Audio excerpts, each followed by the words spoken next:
It finally happened. The last time I was able to wear this jersey and Chris Paul was on our squad was in 2017. This is 8 years ago. Golly, this was my first NBA jersey that I owned that was mine. My best friend gave it to me. He got a Clippers one. It was Blake Griffin. And now right here, Chris Paul is on the Clippers just straight up. And I want to talk about our depth chart really quick just because.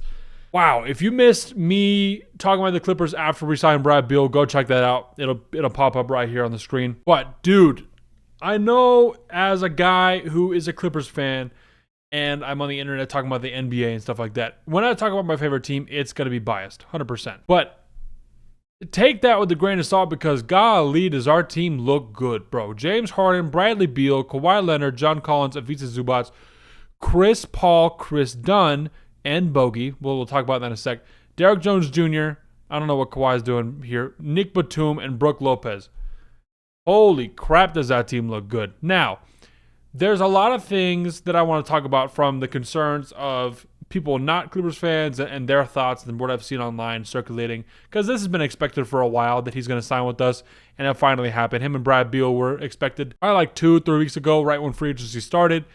And now they're here after like 3 weeks. So, and then I want to talk about my thoughts as a Clippers fan on this and the good, the bad, whatever. So starting with what I want to talk about from my side as a Clippers fan, the biggest thing is, okay, you have legit 11 guys that you can play, that have played and can play. So the starting 5, the bench 5, and then I added Bogey, Bogdan Bogdanovic and Chris Dunn.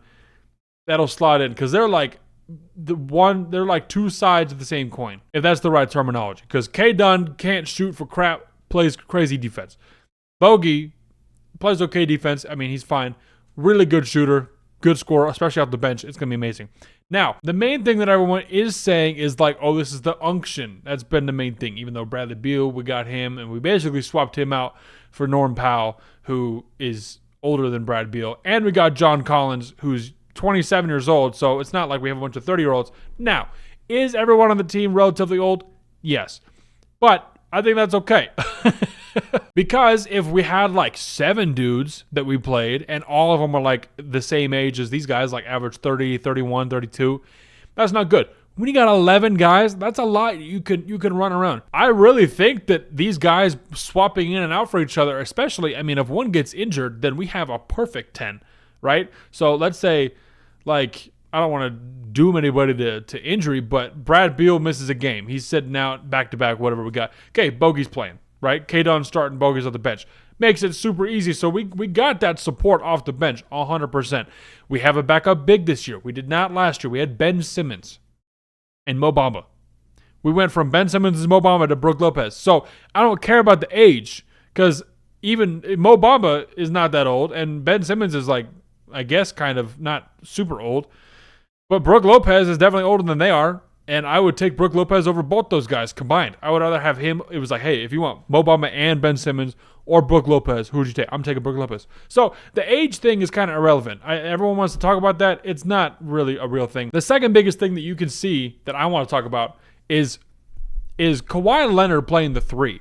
He's been playing the 4 a ton all last season. And when Paul George was here and we had Russ and James and Norm, it was just Kawhi was at the 4 a lot. And I brought it up in my last video about the Clippers. I talked about him matching up against guys like Evan Mobley and Jaren Jackson Jr. And it's just like, that's not his position. He's a 3-man. So now we got a legit power forward in John Collins.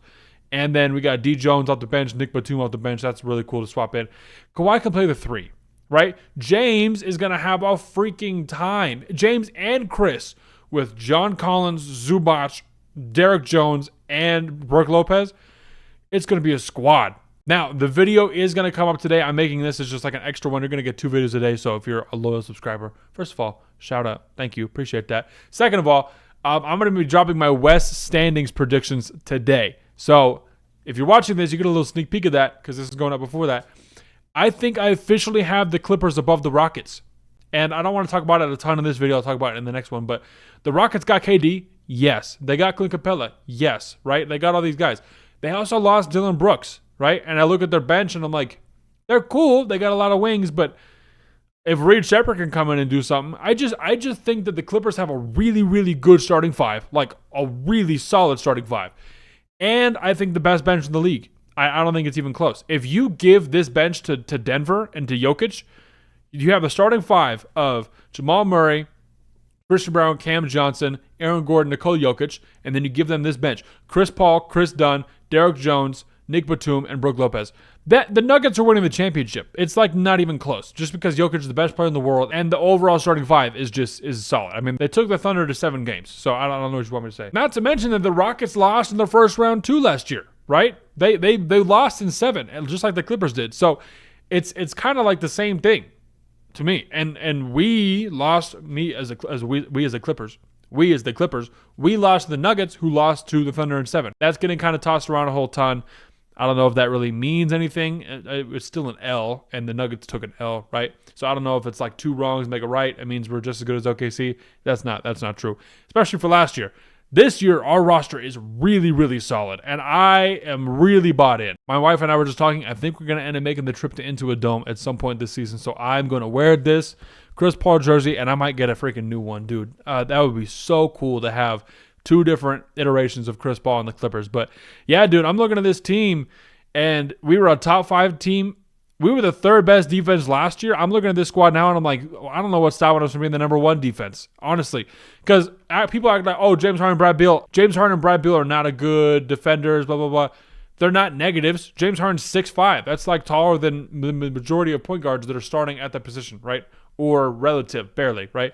Brad Beal, not bad. Then you got the Kawhi Leonard, John Collins, and Ivica Zubac. Brook Lopez off the bench. We saw what Batum did last year against Jokic, right?